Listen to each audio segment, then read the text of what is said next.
मेरे mummy papa छोटे में छोड़ के चले गए थे, मुझे अनाथ बना रहे। तो फिर मेरे नानी नाना ने मुझे पाला। मेरे घर में बहुत लड़ाई होती थी, पिटाई होती थी और टॉर्चर करते, तेरी माँ भाग गई, तेरे बाप ऐसा है, तेरी बहन ऐसी है, उसको भी भगा दिया मार पीट के, वो भी चले गई। फिर उसके बाद फिर मेरे को भी टॉर्चर करने लगे और फिर मैं गुस्से में गलत कदम उठा ले, मैं घर से गुस्से में निकल गई। फिर उसके बाद मेरे साथ कुछ हादसा हुआ। फिर मैं उधर कहीं भी मैंने बोला मुझे काम चाहिए, काम के बहाने उन्होंने गलत कर लिया। तो फिर उन्होंने मेरे को मार पीटा था और ताले में लगा कर रखते थे। फिर मैं उधर से मैंने एक लड़के से मदद मांगी थी और उसने भी गलत करना चाहा था। मैं चिल्लाने लगी होटल में, तो फिर उधर से छोड़ के भाग गया। फिर मैंने उधर से होटल से उधर पुलिस थाने में मैंने कंप्लेंट कर दी। फिर उधर से फिर पुलिस वाले मुझे लेके चले गए। फिर मैंने अपने कंप्लेंट डाली थी। फिर मेरे घर वाले कोई लड़का ढूंढा, फिर शादी करवा दी। उसकी ज़्यादा एज है, वो लड़ाई करता रहता है और उसकी माँ भी लड़ती रहती है पूरे टाइम, और उसका भाई। तो फिर मेरा पति उनके चक्कर में मुझे मारता रहता है, गला दबा के। कभी बेल्ट से मारता, कभी कुकर के ढक्कन से, कभी फ्राई पैन से। तो फिर मेरा नीला पड़ गया था हाथ में। फिर वो ना मेरे को रोज मार पीट करता, टॉर्चर करता, यहाँ से भाग जा, निकल जा। तो मैं सोचती मैं कहाँ जाऊँ। तो फिर मेरे मामा मामी नहीं रखना चाहते मुझे। फिर मैं होश खा जाती तुरपाई करने, और फिर मैं बहुत 3-4 जगह तुरपाई करते रहती हूँ। फिर उससे मेरे घर का वो चलता है, इसलिए फिर मैं कोशिश करती, मैं बोलती कभी हार नहीं मानना चाहिए, भगवान सबके साथ है।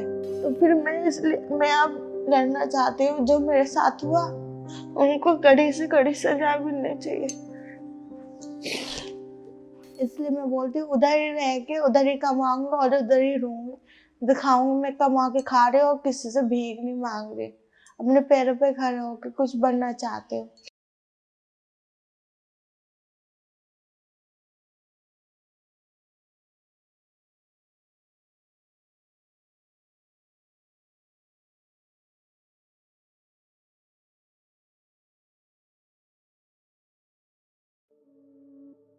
3 साल पहले जब हमने सेवाश्रम शक्ति फाउंडेशन अपना एनजीओ स्टार्ट किया था, वो स्टार्ट करने का शुरू करने का के पीछे का रीज़न ये था कि 2016 में जब हम लोग शेल्टर होम के विजिट पे गए थे, तो वहाँ का जो सिचुएशन देखा, वहाँ की जो आप बीती सुनी, उसके बाद हमें ये लगा कि नहीं, हमें कुछ हटके, कुछ अलग, कुछ इनके लिए करना चाहिए, इनके फ्यूचर के लिए करना चाहिए।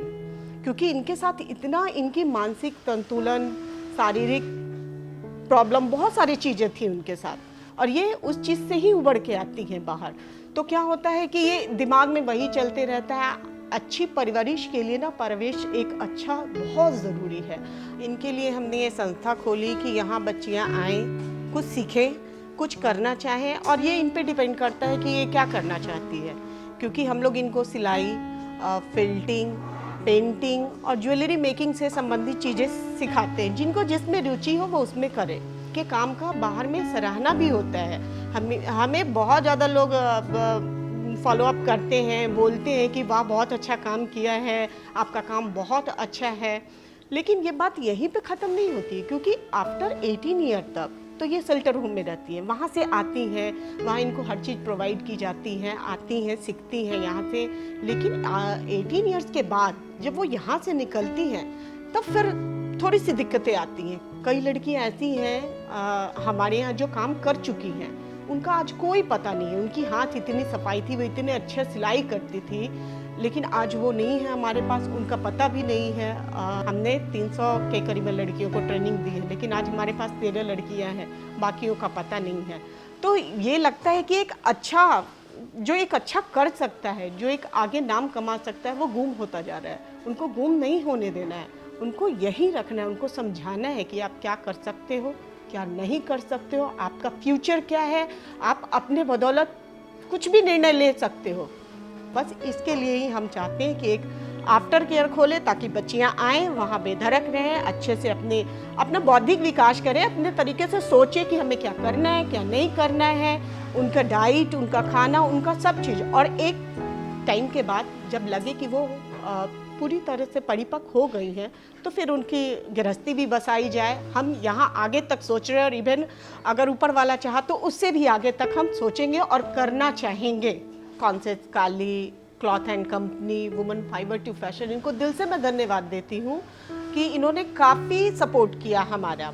और इन बच्चियों के लिए जो छोटे छोटे फंड आ रहे हैं, उनसे अब हम इनके हेल्थ से रिलेटेड जो भी बन पाता है प्रोवाइड करते हैं। हॉर्लिक्स है, फ्रूट्स हैं, जो इनको पसंद आता है, ताकि इनकी हेल्थ को भी ध्यान में रखना है।